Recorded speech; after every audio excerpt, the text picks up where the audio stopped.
Class 4 का हिंदी है। पाठ 1 है। पाठ का नाम है याद तुम्हारी आती है। कविता है और इसके कवि राम नरेश त्रिपाठी है। तो चलिए इस कविता का आज हम लोग अर्थ जानेंगे।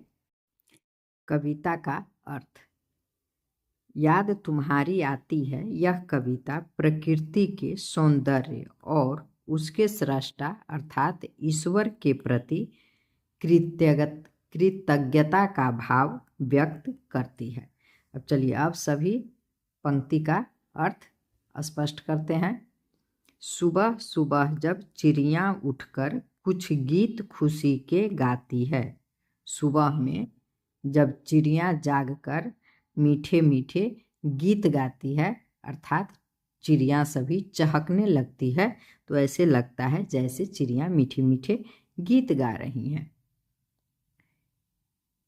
कलियां दरवाजे खोल खोल जब दुनिया पर मुस्काती है।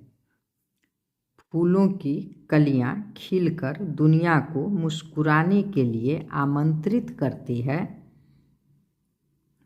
खुशबू की लहरें जब घर से बाहर आ दौड़ लगाती है।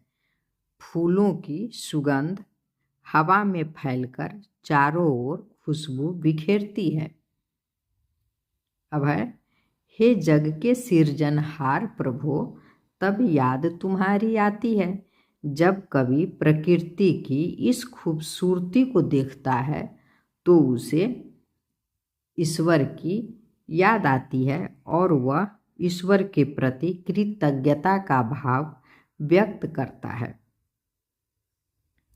अब है, जब छम छम बूंदे गिरती है अर्थात जब बारिश की बूंदें धीरे धीरे गिरती है। बिजली चमचम कर जाती है जब आसमान में बिजली चमकती है।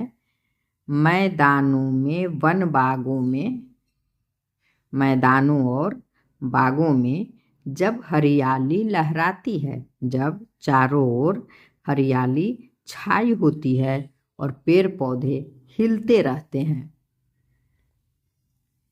जब ठंडी ठंडी हवा कहीं से जब कहीं से ठंडी हवा चलती है, मस्ती ढोकर लाती है जो मस्ती लेकर आती है। हे जग के सिरजनहार प्रभु, हे संसार के सृष्टा, हे प्रभु, तब याद तुम्हारी आती है, तब मुझे आपकी याद आती है। तो इस कविता का अर्थ हो गया। इसमें प्रश्न कविता में नहीं है। तो चलिए अब कविता का भाव है। कविता का भाव है कि कवि प्रकृति को देखकर ईश्वर के प्रति कृतज्ञता का भाव व्यक्त करता है। वह मानता है कि प्रकृति का यह सारा सौंदर्य ईश्वर की ही देन है। धन्यवाद। फिर मिलेंगे अगले चैप्टर के साथ।